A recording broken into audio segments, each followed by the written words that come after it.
All right, so big news is on the horizon coming out at the end of next week, Friday the 31st. We'll get the announcement as to what the large sets in the fall and the winter are going to be. Also, that will be when the standard rotation will happen. So we will see the Battle for Zendikar and the Shadows over Innistrad blocks rotate out, and we'll be left with just the Kaladesh Aether Revolt, Amonkhet Hour of Devastation, and whatever the brand new fall set is that they announce on the 31st. So as soon as that is announced, I'll make sure I do put up a video for that. And we are coming very closely to Monday the 3rd, when Amonkhet spoilers will officially begin, and they will be fully spoiled on the 14th. Friday the 14th will be the full Amonkhet spoiler. A week after that, Friday the 21st into Saturday the 22nd at midnight will be the Amonkhet pre-release, and then Amonkhet itself releases April 28th of 2017. So we are getting very close. We are starting to turn the corner, and Amonkhet is really starting to be at our doorstep. So we found out a little more information about the Planeswalker decks that are going to be coming out, the intro decks, if you would, that are going to come with the 2 booster packs and the Gideon and the Liliana cards. So that's what I'm going to go over in this video. Alright, so the names of the 2 Planeswalkers, Gideon and Liliana, were spoiled, as well as their mana cost and each of their first abilities, or their plus ability. So Gideon will be known as Gideon Martial Paragon, and he will cost 4 generic mana and 1 white mana. And Liliana will be called Liliana Death's Manipulator, and she will cost 5 generic mana and 2 black mana. So Gideon on a converted mana cost of 5, and Liliana on a converted mana cost of 7. So let's jump back to Gideon Martial Paragon. His +2 will allow you to untap all creatures you control, and those creatures receive +1/+1 until the end of turn.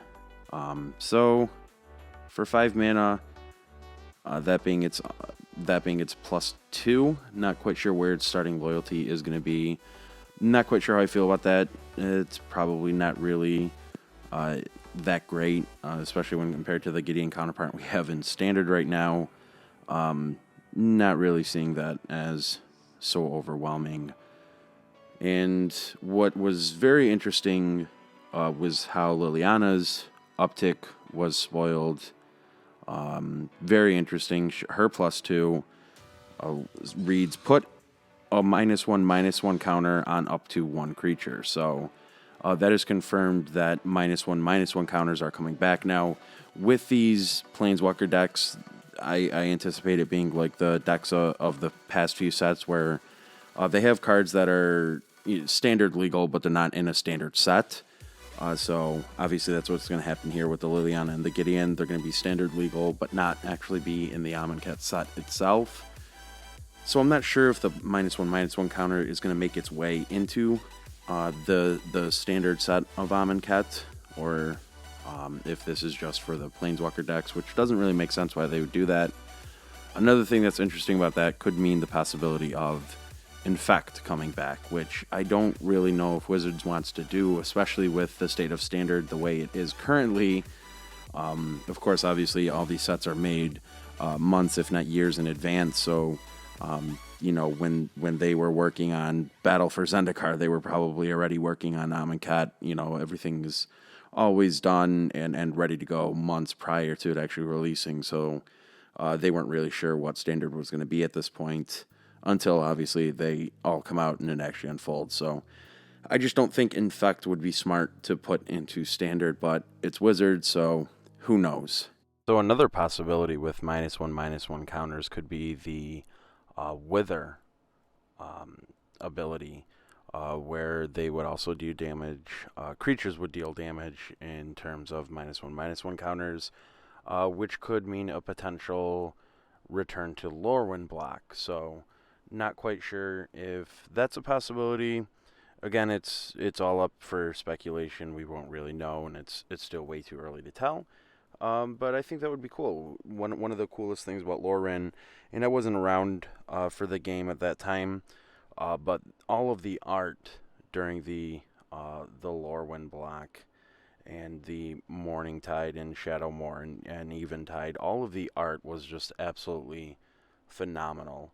So it would be pretty cool if we could go back to a Lorwyn block, and as a player that came in right around Return to Ravnica 14 to actually get that experience would be very cool. So that's about all we have right now in terms of anything new coming to light with anything Amonkhet related that I'm personally aware of.